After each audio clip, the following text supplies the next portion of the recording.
The Margin Game, Episode 4, Kill Switch. Once the first shot is fired, there's no going back to business. Only war. Ethan Cruz didn't run after that night. He didn't hide. He escalated. 4:47 a.m.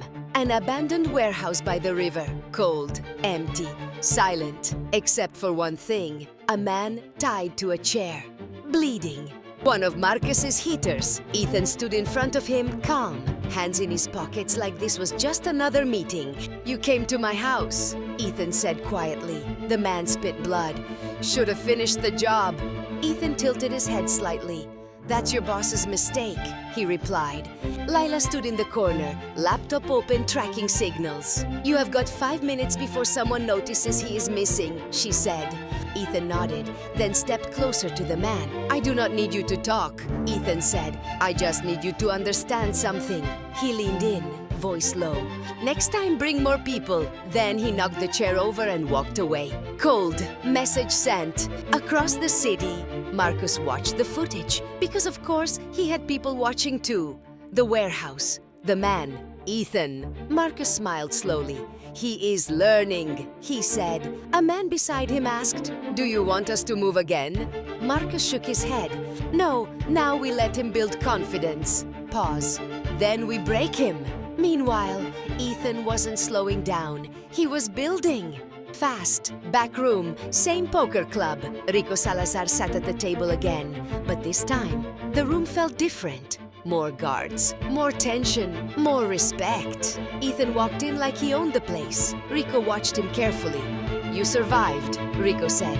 Ethan sat down. "I told you," he replied. "I do not fold." Rico leaned back. "Word on the street? You hit Virex's top floor." Ethan didn't deny it. Rico smiled. "That takes guts or madness." Ethan's eyes stayed locked. "Same thing in this world." Rico nodded slowly, then pushed a folder across the table. "You want real power?" he said. "Take this." Ethan opened it. Photos, executives, politicians, bankers, all connected, all dirty. "This city isn't run by companies," Rico said. "It's run by connections." Ethan looked up. "And now?" he asked. Rico smirked. "Now you pick who stays and who disappears." At that exact moment, Ethan's phone buzzed. "Unknown number." "Again," he answered. "You are moving too fast," the woman's voice said. Ethan stepped away from the table. "You have been watching me this whole time," he said. "Yes." "Then tell me something useful." Pause. "Then?" "They are setting a trap." Ethan's eyes narrowed. "Where?" "Tonight, Dock 47. Click. Call ended. Ethan went back to the table. "Change of plans," he said. Rico raised an eyebrow. "Problem." Ethan grabbed the folder. "Opportunity." Night fell. Dock 47. Dark water. Cargo containers stacked like a maze. Perfect place for an ambush. Ethan did not come alone. 3 cars. Rico's men. Armed. Ready. Lila on communications. "You are walking into it," Lila said through the earpiece. "I know," Ethan replied. "Then why do it?" Ethan looked around the empty dock. "Because they think I do not know." Minutes passed. Then, headlights. Black sport utility vehicles pulled in. Doors opened. Marcus stepped out, clapping slowly. "I knew you would show up," Marcus said. Ethan stepped forward. "You talk too much," Ethan replied. Marcus smiled. "You think this is about you?" he said. "You are just part of the system." Ethan shook his head. "No," he said. "I am rewriting it." Marcus raised his hand slightly, and just like that, more lights turned on. Snipers, hidden positions, guns everywhere. Ethan and Rico's crew were surrounded. Lila's voice hit fast. "Ethan, this is bigger than we thought. They brought everyone." Marcus laughed. "You walked right into it." Silence, heavy, deadly. Then Ethan did something unexpected. He smiled.